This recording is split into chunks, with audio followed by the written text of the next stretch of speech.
cat is out of the bag, single player, BattleFiled, Bad Company 2. What was the sort of the aim with single player? What do you want to change since the first game? What we wanted to really do was kind of synchronize the feelings that you had when you were playing a game. When you play a first-person shooter, the kind of the fantasy that comes along with that gameplay style is much more badass. You know, you're a tougher person. You know, you're doing these extraordinary things that a normal person probably wouldn't be able to accomplish or get away with. But that's the great thing about video games. So we wanted the story to kind of reflect that a bit tighter this time. So what we did was we worked on a story and gave the guys of the B Squad, who are back from the original story, give them something that was a bit more serious and that was a bit more, you know, beyond just them and self-serving, like, you know, getting gold. And this time it's about saving the world, you know, for all intents and purposes. So, you know, with that, we were able to create a tighter story that matched the gameplay that you're in, because you do some amazing things in our single player. And it also gave us a chance to keep the personalities, but put them in a different situation and not lose that magic that made Bad Company 1 feel really good as well. In terms of I know that the first game was like a buddy movie.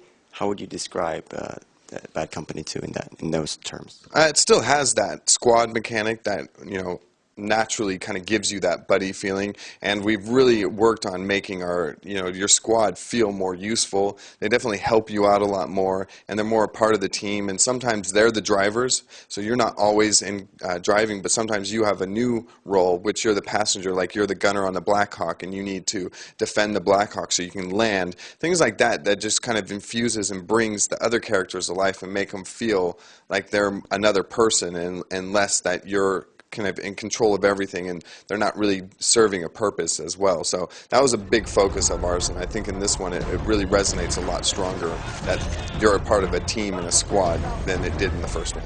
You showed off a couple of the single player levels. Is there a specific thing that you think illustrates how it's evolved that you could give us a concrete example? Ooh, I just think that it's hard to really give a concrete example, but the story moves much more intuitively. So when you're progressing from gameplay to cutscenes and then to gameplay again, it makes a lot more sense, and you know, the objectives feel really clear, and you know what it is that you're going for, which makes it, you know, gives us the ability to make for a more intense experience. And then, you know, but we keep it, you know, we can bring things in tight and put you in, you know, close quarter situation. And the beauty of Frostbite is then we can expand that afterwards and put you in these huge environments. So you're never in one little teeny zone and then you move to the next teeny zone. You're in a huge world, and then your experience is controlled by what's going on around you. And I think that that's something really special that we can do that other people can't. So the environments, obviously we've seen some snow levels, we've seen some jungle levels, and there's a lot of variation. Why did you go for that rather than sort of a one thing that sort of theme that stuck with the whole game? I think a lot of us at the office have ADHD, so I think just naturally we know that our players want variety, and we like variety as well. It gets, you know, when you're working on the project and you work on it so many hours in a day and for so long, you know, to have variety in your own game also makes development feel more exciting and keeps the team fresh as well. So, you know, and I think that you know, our games are bigger and we can show more, and we can show such big environments that it's really a lot of fun to push ourselves as well and say, how can we create this kind of type of environment? Can we recreate this and really draw the player into the game? And by choosing the American region, so we go from North America up in Alaska all the way down to the South America in Chile. So you have huge amounts of variety of, you know, environments just naturally, and so we were able to really kind of play off of that and, you know, and kind of create variety at the same time. And I would think that it's so much more fun to destroy different kinds of things than just the same old trees.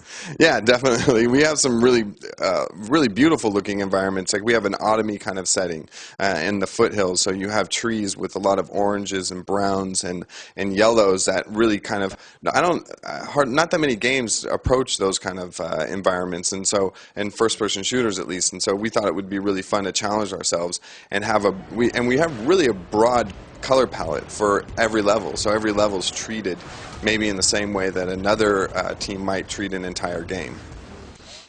So, I wouldn't say recently concluded, but early this year, late last year, you concluded the PS3 beta test. What was what sort of feedback did you get from that, and what did you has it had any impact on the game, or what do you feel about what they felt about the game?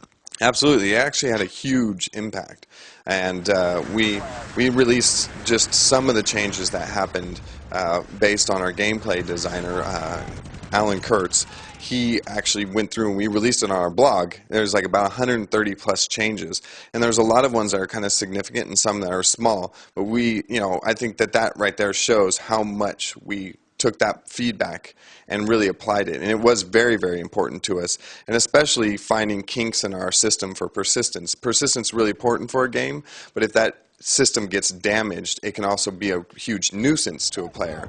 And and we've seen it in past games, and I think other games also show that it's a very, very sensitive area. And so we put it out there, and those guys, our players are super savvy and clever, so they actually found probably every single thing out there that could be done in a way that could give somebody a boost, and we were able to fix that before the final product came out to kind of give everybody that healthy system that makes them feel really proud of what they've earned and the experience that they've gained while playing the game.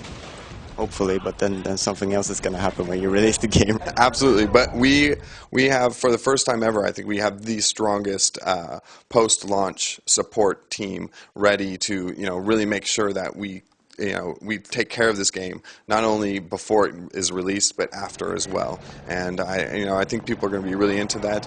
We're doing a store system, so that's going to give players the ability to really know what's going on with the game post-launch and really have an idea of what to expect and what's going to come. Can you tell us anything about the demo plans? The demo, we're working on a demo for the 360 and the PS3. The way it works is that once you go through certification with them, and Microsoft and Sony are like, this is great, we can release this, then it happens right away because it's all digital.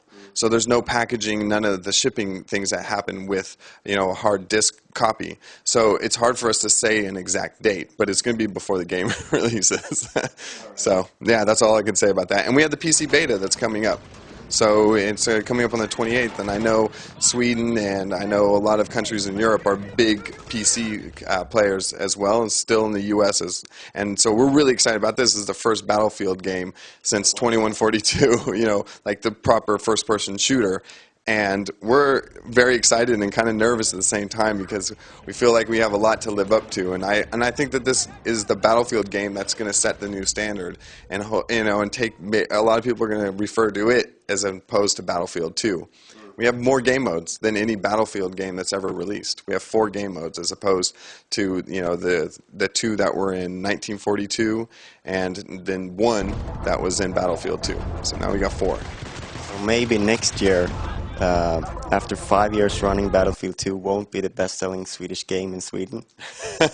Possibly. It's going to be hard. That's a hard thing to to take away. That's a pretty hefty crown that we put on ourselves, and and to try and retake it back is going to be a challenge. But I think that this game's up for that. Thank you very much for your time. Thank you.